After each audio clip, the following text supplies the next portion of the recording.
Hi friends, welcome to TVJK blog. നമ്മൾ ഇന്ന് ലുലുമോളിൽ പോയപ്പോൾ ഫണ്ണൂറിൽ കയറിയതാണ്. അപ്പം ഞാൻ ഒരു കുതിരയിൽ കയറി, പിന്നെ ഒരു ബാസ്കറ്റ് ബോളിൽ കയറി. നല്ല രസമായിരുന്നു. പിന്നെ ഞാൻ എന്തോ കറക്ക് പോലത്തെ കൊച്ചുങ്ങളുടെ റൈഡിൽ കയറി. അതിങ്ങനെ മേടെ വരെ പോയി നല്ല പേടിയായിരിക്കും. പിന്നെ ഞാൻ എൻ്റെ UKG പഠിച്ചപ്പോൾ എൻ്റെ ലുലുമോളാണ് എൻ്റെ ടൂറ്. അപ്പോൾ ഞാൻ ഇതിൽ കയറി. എനിക്ക് അറിഞ്ഞൂടായിരുന്നു. ഇപ്പം എനിക്ക് മനസ്സിലായത് ഇത് ഇങ്ങനെയാണെന്ന്. ആ ബബിൾ വരവ് ഈ മണ്ടേ കൂടെ കയറാൻ വേണ്ടി വെച്ചതായി. എനിക്ക് ക്ഷീണിച്ചില്ല, വീണ്ടും ക്ഷീണിച്ചു. പിന്നെ എനിക്ക് 2 ബൊമ്മ വെട്ടി, ഒരെണ്ണം അമ്മയ്ക്കും ഒരെണ്ണം എനിക്കും.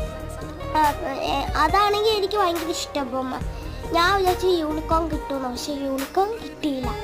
എത്ര അച്ഛന് പോയി, പക്ഷെ കാട്ടിൽ പിന്നെ നമ്മൾ പോയതാണ്.